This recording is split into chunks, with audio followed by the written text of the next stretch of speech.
The Traditions 50 caliber flintlock. Why come ye hither, redcoats? Your minds what madness fills.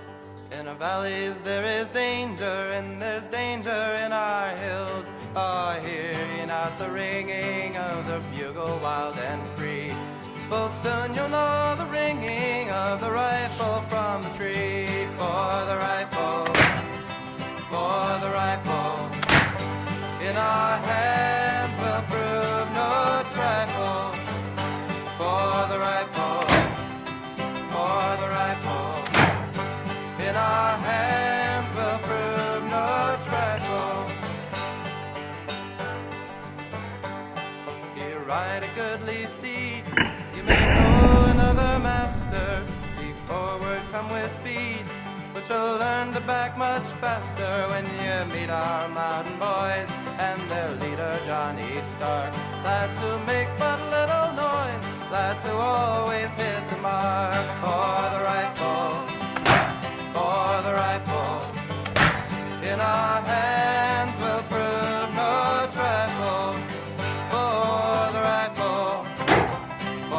rifle in our hands will prove no trifle.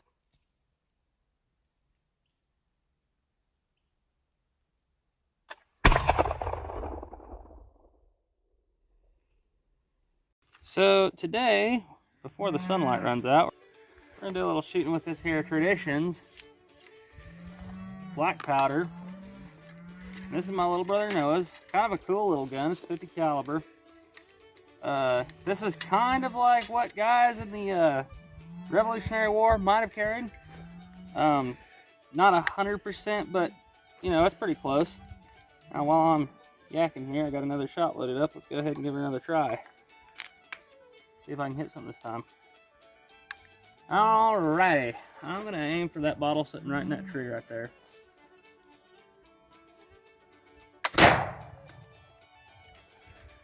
She's got a little bit of thump to her, that's for certain.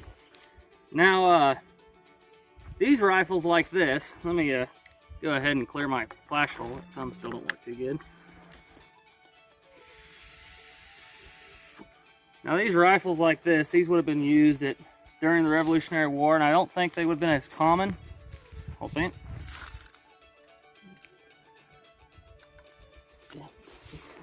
I don't think they would be as common as some people might think. I think that's one of the big misconceptions of the War of Independence, is that these were like the #1 rifle that won the war for us, and yada yada yada. They played their part, but I don't think they were the #1 reason why we won. But at places like the Battle of Bennington, which I've been doing a little research on here lately, kind of a cool story there. Got another little shot in here. Go ahead and shoot another one of them bottles out there a little further.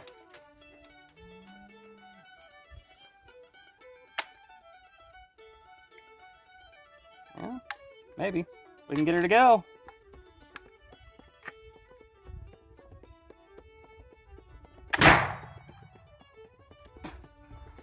At places like Bennington, these were used to great advantage. You know, the story is that Burgoyne was coming out of Canada, and he was going to show those dirty rebels what for. He was a little upset about some things that had been going on, and he went down there into New York, retook Saratoga, that Benedict Arnold had actually taken, and he retook that, and he just started a campaign rolling through the United States, going south, and he was going to win the war. Well, he had with him Hessians and Mohawk Indians. Got threads in my mouth. And he heard his men were running out of ammunition because, you know, they'd been doing quite a bit. And so he sent a group of Hessians and Mohawk Indians down into Vermont and New York to go take supplies from the Americans.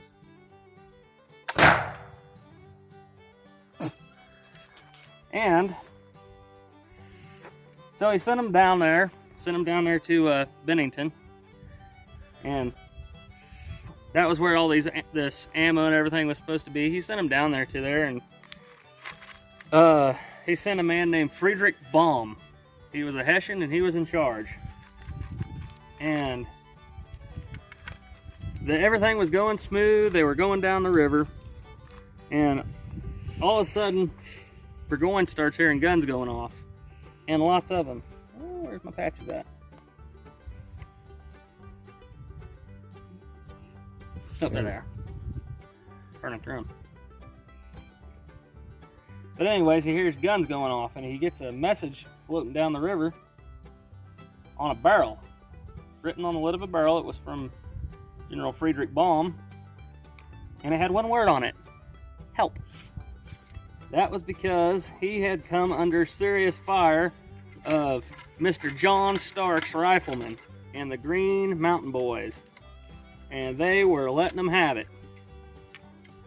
And you know, whenever you're about, I don't know, we're pretty close range in this here thicket down here, but if you're a little longer range, a rifle's not too bad. It's pretty accurate, even flintlocks. And then I miss.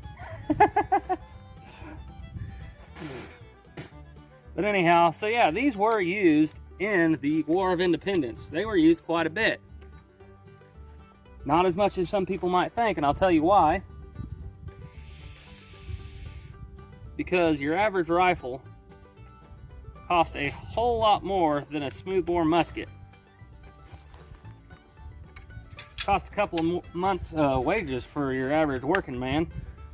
However, they would invest in stuff like they would invest in rifles because, you know, out on the frontier, a good rifle is a pretty important thing you might want to have. Let's try to hit that one out there. I don't know where I'm hitting at this range, but let's give it a try. Yeah. Hitting way high. I'll try aiming lower next time. It's hitting like a foot high at this range. So what we're doing here is we're patching an undersized ball so it goes down easier. And we're loading with 70 grains of Goek 2F. But for those of you wondering why I keep sticking that in my mouth, I'm lubing her up real good.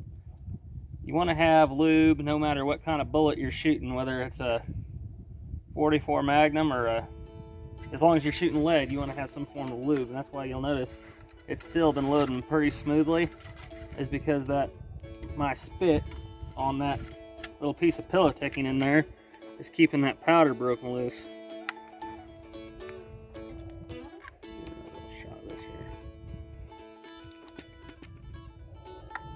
Alright, I'm going to aim about a foot low on one of them further ones, and we'll see if we can ring his bell. Yeah, that's where you need to be aiming at that range. So, I'm going to bring over here while I'm loading this next shot my little brother Noah. Step over here, Noah. I keep getting threads in my mouth, don't mind me spitting.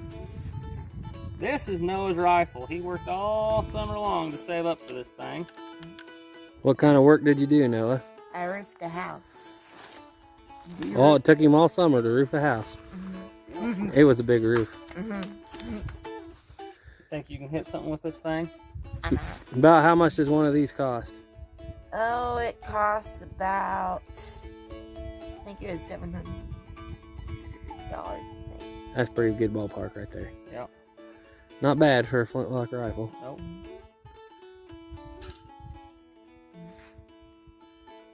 You want to ram her home? All right, Noah, show us how you're really supposed to use these guns. Yeah, aim a foot low if you're aiming for them longer range ones. All right, you got your measure too? You got your antler measure on? It's right there. Here, all right, well, all right, then that's fine. You can just reach over there and grab it. All right, here we go. And we're rolling. Show us how the West was won. Did you prime it?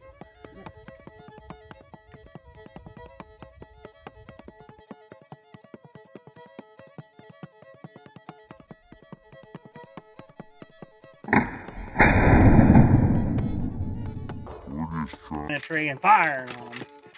Here, let me video this one. Fire when ready.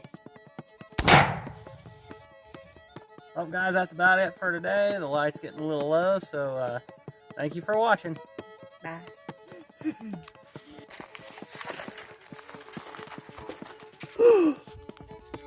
Hey guys, look what I found. It's a round ball. This must have been from when General Washington came through Kansas and fought the bloody redcoats at the town of New Orleans. Did you see that, Noah? I think we found an artifact. George Washington. It's about why you like to have fun making videos. Less editing. You don't like to edit? No. Is editing hard? It's annoying. It's annoying. So yeah, I can't talk. Didn't you know we're filming another history of the handguns of Colt tomorrow? You don't. He doesn't like history of the handgun of Colt. They take 12 hours to edit. Fun.